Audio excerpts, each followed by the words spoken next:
Hello, I am Magla Pillai and I bid you a very warm welcome to this series entitled The Gita Decoded. The series is an exploratory conversation into one of India's most ancient scriptures, the Bhagavad Gita. It is not possible to discuss each and every stanza, word of the Bhagavad Gita in this series, but in the episodes to come, we will go through the essence of all 18 chapters. I highly recommend that you, the viewer, watch the series in its chronological sequence. About the Bhagavad Gita itself, it has been of deep and abiding interest to Hindus and non-Hindus, people from the East and West, and from various backgrounds. We will look at what people find most captivating about this ancient Eastern scripture. We ask how the Bhagavad Gita is relevant to the 21st century. If you have read the Bhagavad Gita and are interested in it, we ask that you not just understand the words in the text, but to ask yourself the question, how do you honor the Bhagavad Gita? We will look at what the Bhagavad Gita reveals about the world's most famous personality, God Himself. Who God is, where does He live, what God's task is, and what God's role in humanity is. And this is a very personal question. What is your relationship with God? And the Bhagavad Gita looks at what God's message is to humanity. About our speaker, Sister Denise emanates from the West, and yet she has chosen to immerse herself in spirituality for a number of decades.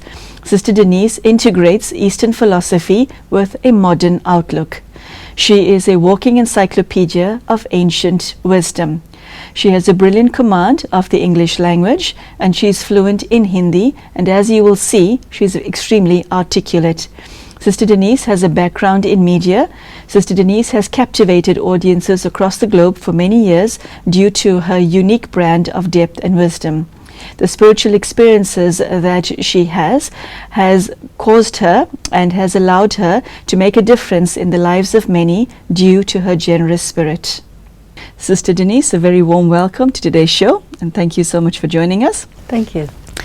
The Bhagavad Gita is related by Sanjaya, the minister of Dhritarashtra, to him, a blind Kuru king. Sanjaya represents the eyes and ears through which the Bhagavad Gita is seen. Is there significance as to why the audience or the reader of the Bhagavad Gita sees this story unfold through the eyes of a narrator? It's very significant. The circumstances of the Gita are on many different levels.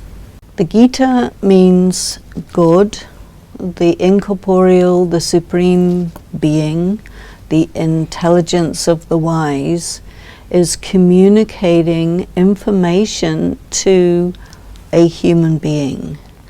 And that information cannot be seen directly because it's internal. And also, when God speaks to somebody, it's behind a veil. If you look at the various different religions of the world, wherever you have God speaking to somebody, it's told about afterwards. You never actually see God speaking to the person. That is because God is incorporeal, and the person to whom God speaks is also incorporeal. The person is a soul. And so when the Supreme Being is talking to a being, on many levels it's, in a sense, telepathic.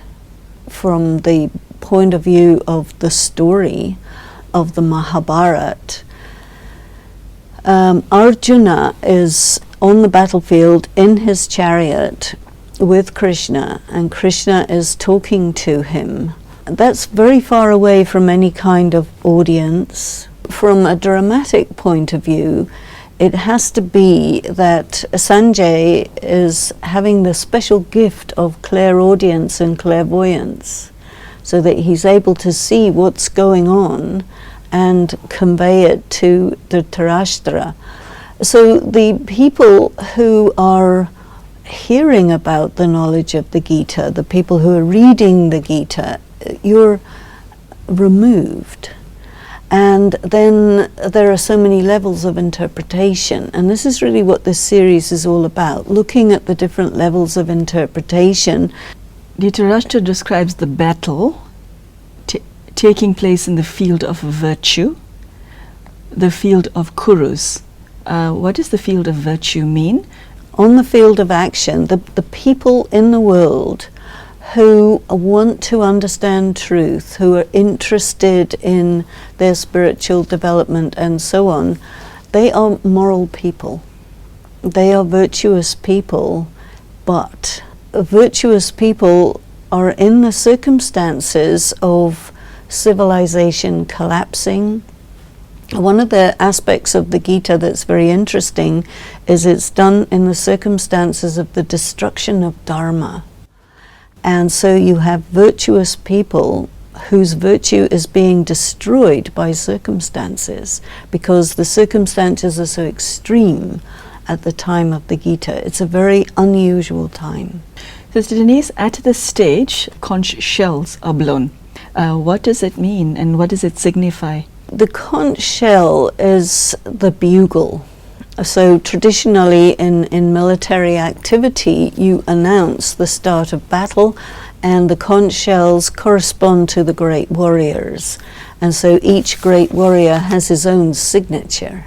The conch shell can also be described as, your angle of interpretation, because there are many different angles. And the big issue at stake here, if you will, is which angle is the angle that we need to work with. Because if the angle is right, then the result will be right. If the angle of approach is incorrect, then we will not be able to arrive at the destination. These weapons and military descriptions are also symbolic. And so there's the visible war, the external war with all the military equipment, but then also the Gita is about an internal war. So you don't operate with guns and swords and spears on the inside. You have different weapons, mental weapons.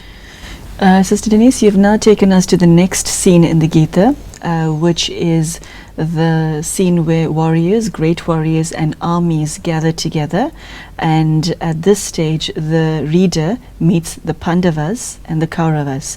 Could you tell us who these people are, these armies that have gathered, and what do they represent? Your background is, on one hand, the Mahabharata, in which the Gita is situated, but there are also many references to the Ramayana.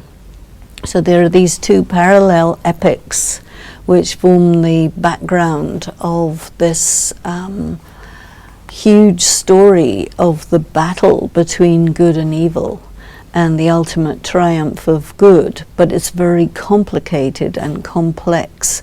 And so for thousands of years, people have been trying to figure this out.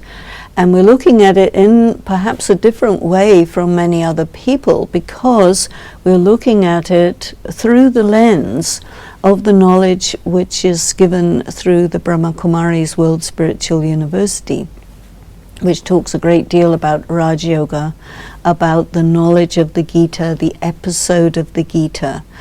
The Pandavas are considered to be a handful. There's 5 of them. On a hand, you have 5 fingers, and each of these 5 fingers is very different from the other one.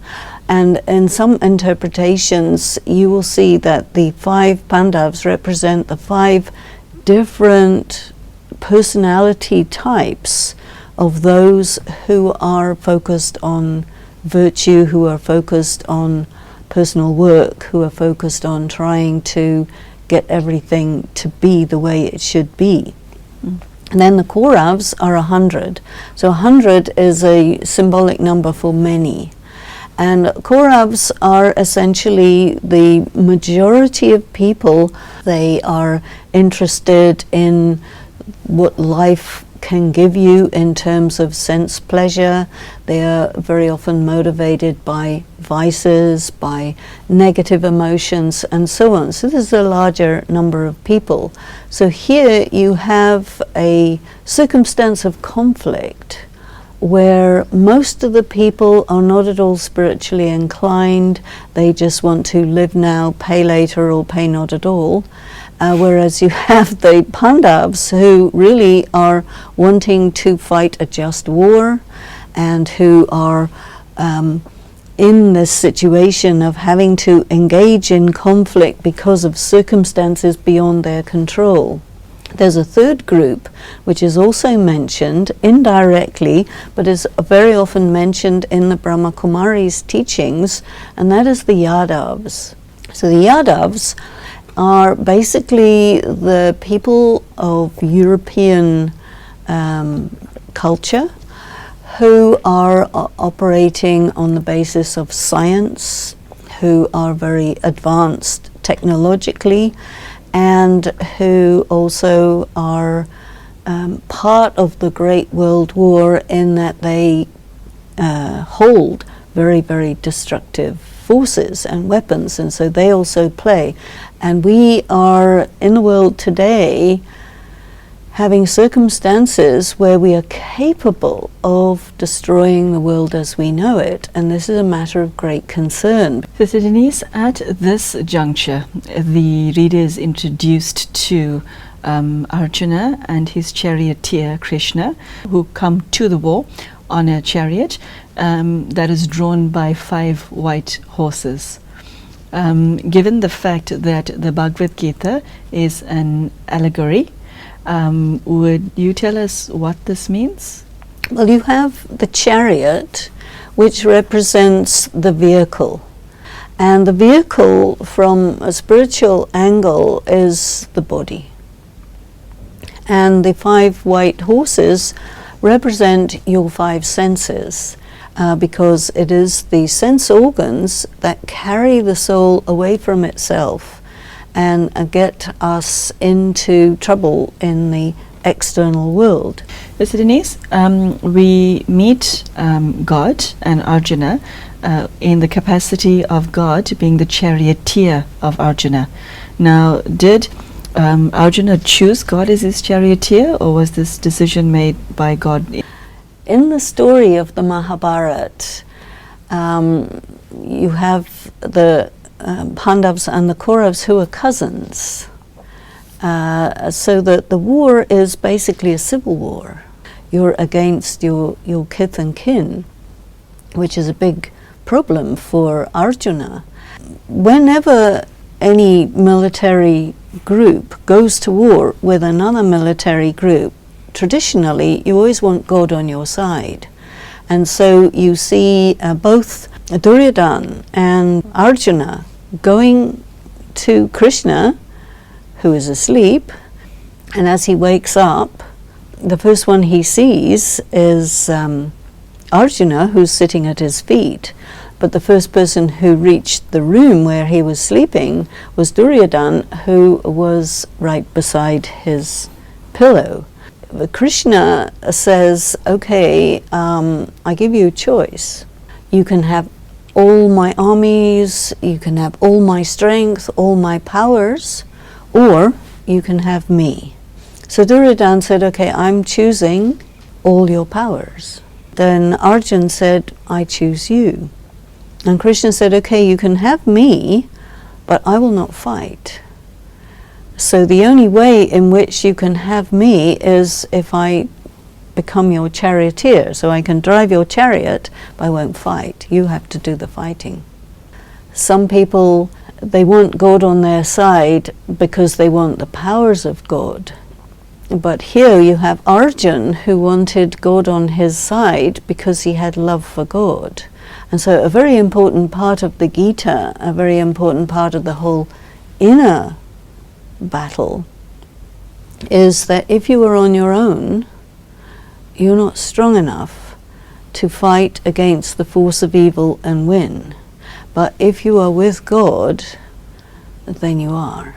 It is said, the force of God and the force of evil are equally powerful. But one human being can shift the balance. So if you're with God, then that makes it more powerful than the force of evil. If you're not with God, then by default you're with the force of negativity, and so therefore you lose your soul to the forces of darkness. Wow, I'm still trying to digest all of that. Sister Denise, Arjuna chose God. Does the one who has truth wins? Is that the message? This is very much in the tradition. If you have God, you have truth. If you have truth, you will win. And it is said God is truth. What God speaks would be true. The whole question of God speaking and giving instructions and telling things to Arjuna means that Arjuna has the person of God with him, and also the words that are coming from God, the words of truth. So he's being guided. Sister Denise, I've obviously read the English translation of the Bhagavad Gita. Likewise. Is each and every single word that's contained in the Bhagavad Gita significant to the reader? Scholars throughout the ages have, taken it upon themselves to look at each and every word and read significance into it. And I think to a large extent we will be doing that too. And as I mentioned before, we'll be looking at the commentary on the Gita that is given through the Brahma Kumaris, and also the translation. Throughout India you have many different versions of the Gita, so it's very difficult to know what is the real version. We have a number of versions, but because of our limitation of language, we've selected a translation that feels to us to be the most neutral, most academic, and to work with that in conjunction with the angle given on the Gita through the teachings in the Brahma Kumaris. Does Arjuna represent somebody in humanity? Did God speak to one man, or did he speak through one man to humanity? What is Arjuna's role as far as the conversation that plays out between him and God is concerned? God speaking to one person only is, you can say, not reliable. But what you have is Sanjay listening to Krishna talking to Arjun and reporting it to Dhritarashtra. So already God is talking to several people at once. And you can understand that if God is going to talk, there might not be hundreds of thousands of people listening, but there will be a number of people listening, because otherwise somebody will say, oh, God said to me such and such. And they will say, well, that's your imagination. So I think that there needs to be a reasonably sized audience in order for that communication to be valid, you see. But how does God speak? To whom does God speak? Under what conditions does God speak? There are many questions about this.